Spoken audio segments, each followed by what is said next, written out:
सभी अतिथियों को मेरा नमस्कार और प्रदीप कुमार सर जो डायरेक्टरी एमएसएमई डीएफओ उनको मेरा प्रणाम।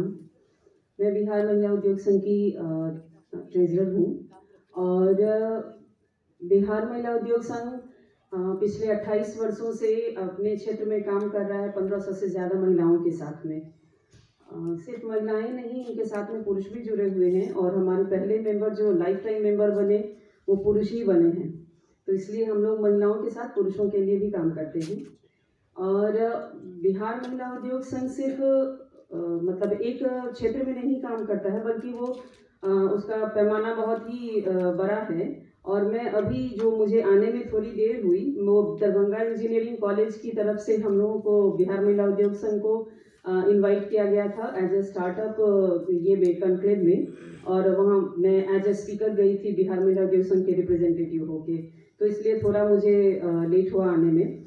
और जहाँ तक कि उसके परफॉर्मेंस की बात है या एमएसएमई की बात है, तो एमएसएमई डीएफओ से हमें बहुत तरह की सुविधाएं मिलती हैं। लेकिन एक छोटा सा मेरा एक क्वेश्चन रहेगा बिहार महिला उद्योग संघ की तरफ से एमएसएमई के लिए, कि जैसे कि बहुत तरह की जैसे इस तरह की सेमिनार्स होते हैं, क्लैरिटी जो है वो अभी भी महिलाओं में नहीं है, क्योंकि जेड सर्टिफिकेशन सभी के लिए कंपलसरी हो गया है। और मतलब किस सेक्टर में, जैसे बीआईएस का कल प्रेजेंटेशन मैंने देखा था, उसमें उन्होंने डिफाइन किया था कि ये सेक्टर्स हैं जिनको कि बीआईएस होना जरूरी है, सर्टिफिकेशन होना जरूरी है।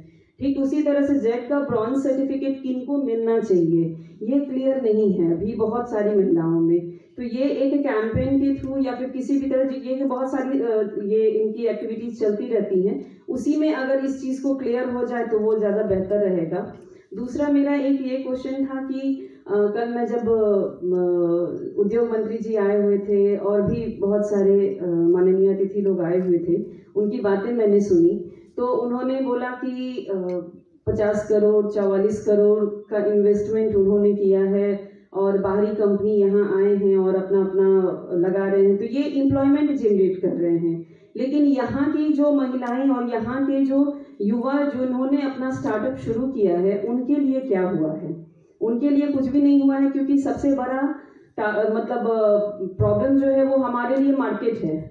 मार्केट ही अगर नहीं, जैसे यहाँ की महिलाओं को जब बाहरी कंपनी आके हमारे यहाँ कंपनी लगा रही है, उसी तरह से इस कंपनी यहाँ की कंपनियों को भी तो अदर स्टेट में जाके उनको एक जगह मिलना चाहिए। ये इनिशिएटिव होना जरूरी है। तो ये मैं मतलब मेरी रिक्वेस्ट है यहाँ पर, चूंकि सिडबी के पर्सन बैठे हुए हैं और सिडबी का एक बहुत बड़ा पहल जो कि बिहार महिला उद्योग संघ की पहली महिला जो है वो मैं ओएनडीसी की तरफ के वेबसाइट पे मैंने अपने प्रोडक्ट्स को मतलब रजिस्टर भी किया है और वहाँ से मुझे ऑर्डर्स भी आने शुरू हो गए हैं। तो ये इसके लिए मैं सिडबी को धन्यवाद देना चाहूँगी। और उसमें मतलब बराबर फॉलो अप कर करके उन लोगों ने हम लोगों को प्रमोट किया और हमारे बिहार महिला उद्योग संघ को ये अपॉर्चुनिटी मिली इस चीज़ के लिए। तो मैं यही चाहूँगी यहाँ के इस प्लेटफॉर्म से, जो मैं आज अपना एक मैसेज छोड़ना चाह रही हूँ कि बहुत सारी स्कीम्स हैं लेकिन महिलाओं को क्लियर नहीं है, या फिर जो यहाँ के लोग हैं, मैं सिर्फ महिलाओं की बात नहीं कर रही, यहाँ के लोगों को बहुत सारी चीज़ों की क्लैरिटी नहीं है।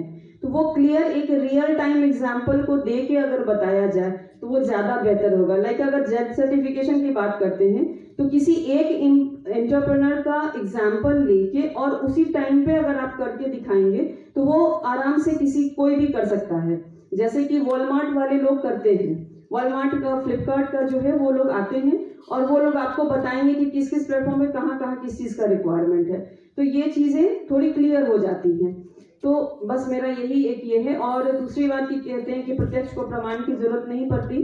तो एमएसएमई के जो भी पर्सन्स हैं, चाहे वो सुधीर जी हों, सम्राट सर हों, या फिर रविकांत जी हों, या फिर और भी जो लोग हैं, वो सब लोग हमेशा तैयार रहते हैं हमारे साथ हमें कोऑपरेट करने के लिए। और इसी तरह से इनका एसोसिएशन इनके साथ बना रहे तो वो हमारे लिए अच्छा होगा। Thank you.